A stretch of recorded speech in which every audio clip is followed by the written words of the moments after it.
Benjamin Boivin, en Pologne, les élections législatives du 15 octobre dernier ont confirmé la chute du parti Droit et Justice, PiS en polonais, qui était au pouvoir depuis 8 ans. Certains analystes y voient une bonne nouvelle pour la démocratie et d'autres diraient plutôt une mauvaise nouvelle pour l'Église catholique. Alors, Benjamin, toi, ton regard, pourquoi d'abord les chrétiens devraient-ils s'intéresser à ces élections en Pologne? On parle rarement de la Pologne au Canada, en règle générale. Oui, en effet, on s'intéresse assez peu en général, je crois, à l'Europe de l'Est. De manière générale, Sauf à la Russie puis l'Ukraine ces temps-ci. Oui, mais tous les pays soit qui font partie de l'Union européenne, soit qui sont à sa frontière, qui sont parfois qui sont généralement des anciens pays du bloc soviétique et qui ont tous connu, disons, un historique social et religieux assez particulier, là, parce qu'on sait que la Pologne, la Hongrie et plusieurs autres pays de cette région-là ont vécu l'oppression communiste pendant plusieurs décennies. Et il y a eu comme une espèce de renaissance spirituelle à partir des années 90 dans plusieurs de ces pays-là, et la Pologne fait partie de ces régions de l'Europe où, à l'inverse de ce qu'on voit en Europe de l'Ouest, la pratique religieuse est demeurée forte. Et évidemment, là, la Pologne, c'est probablement le meilleur exemple de ça. La Pologne, avec comme figure globale la personne de Jean-Paul II, ça a vraiment été, du point de vue de nous qui sommes occidentaux, un espèce de cas d'exception là, dans le monde occidental d'une société qui s'est modernisée, qui est devenue une économie de marché, mais qui est demeurée une société où la pratique religieuse est très importante. Là, jusqu'à très récemment, c'est plus de 99% des jeunes Polonais qui étaient baptisés. On a des chiffres complètement différents ici. Donc, ça va contre la thèse que d'être plus riche, nécessairement, ferait diminuer la pratique religieuse. Oui, c'est l'impression qu'on peut avoir. Après, qu'est-ce qui s'est passé en Pologne dans les dernières années? C'est assez intéressant. Les institutions de l'Église et puis de manière générale, le monde chrétien en Pologne se sont organisés politiquement. Le Parti Droit et Justice, là, c'est vraiment un parti qui représente un certain national-conservatisme avec lequel, d'ailleurs, d'autres dans l'Église universelle ont maille à partir. Et puis, c'est pas très évident de voir comment ça s'est produit.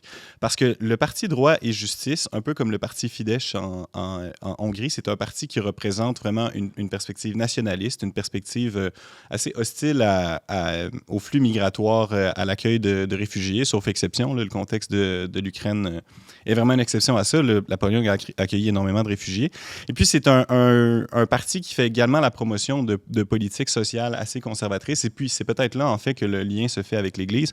Parce que l'Église en Pologne, contrairement à d'autres pays de l'Europe, comme elle a l'assentiment d'une bonne partie de la population contre certaines pratiques qui sont devenues courantes dans le monde occidental, mais que l'Église condamne, l'Église a été capable de continuer à participer à la vie publique en favorisant une perspective sociale assez conservatrice.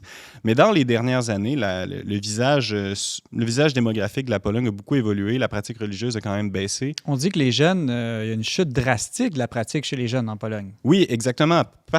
C'est particulièrement intéressant parce que ça se produit à un moment où les institutions politiques ont tout fait pour chercher à favoriser l'Église, en un certain sens. Et puis là, on voit ces deux phénomènes-là se produire simultanément. Et puis, dans le cours de la dernière année, il a commencé à avoir des manifestations quand même importantes contre le gouvernement en place, notamment autour de pratiques relatives à la démocratie, là.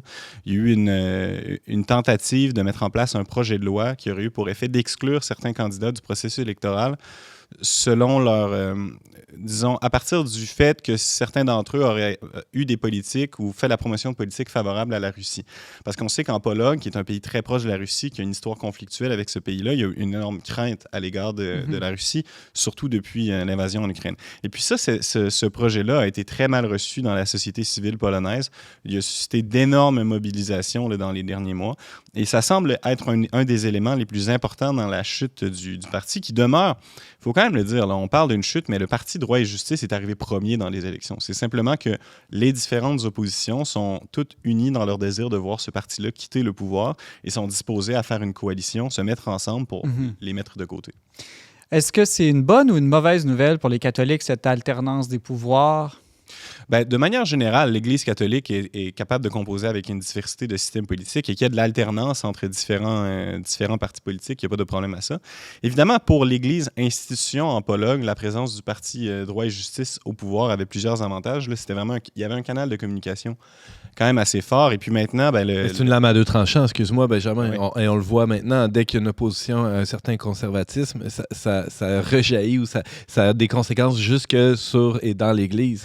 Ben oui, tout à fait. Puis exactement. Maintenant, l'image de l'Église catholique est un peu teintée en Pologne par les années au pouvoir du Parti droit et justice. Et puis, il y a comme une espèce d'amalgame entre la personne de Jean-Paul II, une Église qui est vieillissante, assez conservatrice, et puis un parti politique qui est devenu impopulaire pour des raisons qui n'ont pas nécessairement tous directement à voir avec l'Église. Là, parce que là, c'est Après des 8 histoires ans, la plupart des partis politiques deviennent impopulaires dans à peu près tous les pays démocratiques. Oui, puis ce qui semble les avoir rendus le plus impopulaires récemment, c'est en fait des pratiques électorales qui n'ont rien à voir avec ce que l'Église défend. Là. L'Église n'a pas de position particulière sur qu'est-ce qu'il faut faire avec le système électoral. En même temps, le fait qu'il y ait une alternance des pouvoirs, c'est une bonne nouvelle aussi pour les catholiques, dans le sens qu'ils vivent réellement en démocratie. Les gens qui avaient peur que le parti actuel veuille limiter les droits, même si c'est son nom, droit et justice, en réalité, c'est la preuve que ce gouvernement-là n'était pas antidémocratique. Ben oui, ben, le parti droit et justice faisait la promotion d'une manière un peu plus édulcorée de ce que Viktor Orban en Hongrie appelait la démocratie illibérale.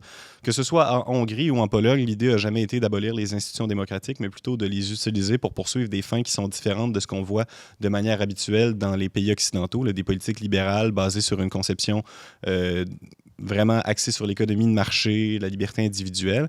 Et puis ces pays-là d'Europe de l'Est ont cherché à mettre en place un modèle différent. Maintenant, ce modèle-là semble avoir été rejeté, du moins pour quelques années, par la population polonaise qui a choisi de se tourner vers Donald Tusk, qui est un chef, le chef d'une coalition vraiment plus centriste, plus libérale, qui est un ancien président du Conseil européen.